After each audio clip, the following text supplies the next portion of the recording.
Accident ಆದ ಸಂದರ್ಭದಲ್ಲಿ ಚಿಕಿತ್ಸೆ ಸಿಗದೆ ಸಾವನ್ನಪ್ಪುವವರ ಸಂಖ್ಯೆ ತುಂಬಾನೇ ಹೆಚ್ಚಿದೆ. ಆಸ್ಪತ್ರೆಗೆ ಅಡ್ವಾನ್ಸ್ ಕಟ್ಟದೆ ಹೋದರೆ ಅವರು ಸೇರಿಸಿಕೊಳ್ಳೋದಿಲ್ಲ. ಎಮರ್ಜೆನ್ಸಿ ಟೈಮ್ ನಲ್ಲಿ ಕೂಡ ಆಸ್ಪತ್ರೆಗಳು ದುಡ್ಡಿನ ಬಗ್ಗೆ ಯೋಚನೆ ಮಾಡ್ತಾವೆ. ಇದೇ ವಿಚಾರದಲ್ಲಿ ಅದೆಷ್ಟೋ ಪ್ರಾಣಗಳು ಹೋಗಿವೆ.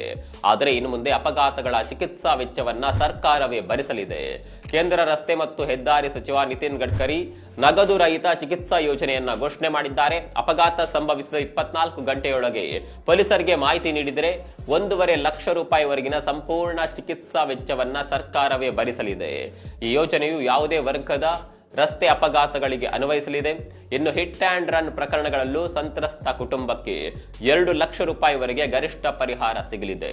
ರಾಷ್ಟ್ರೀಯ ಆರೋಗ್ಯ ಪ್ರಾಧಿಕಾರ, ಪೊಲೀಸ್, ಆಸ್ಪತ್ರೆಗಳು ಮತ್ತು ರಾಜ್ಯ ಆರೋಗ್ಯ ಏಜೆನ್ಸಿಗಳ ಮೇಲುಸ್ತುವಾರಿಯಲ್ಲಿ ಯೋಜನೆ ಅನುಷ್ಠಾನಗೊಳ್ಳಲಿದೆ. ಇದಕ್ಕಾಗಿ ಪ್ರತ್ಯೇಕ ವೆಬ್ಸೈಟ್ ಸಹ ರೂಪುಗೊಳ್ಳಲಿದೆ. ಇದರಲ್ಲಿ ಅಪಘಾತದ ವರದಿ ದಾಖಲಾದ ಬಳಿಕ ಗಾಯಾಳುಗಳ ಚಿಕಿತ್ಸಾ ವೆಚ್ಚ ಆಸ್ಪತ್ರೆಗಳಿಗೆ ಪಾವತಿಯಾಗಲಿದೆ. ಈ ಯೋಜನೆ ಬಗ್ಗೆ ನಿಮ್ಗೆ ಅನಿಸುತ್ತೆ? ಕಾಮೆಂಟ್ ಮಾಡಿ.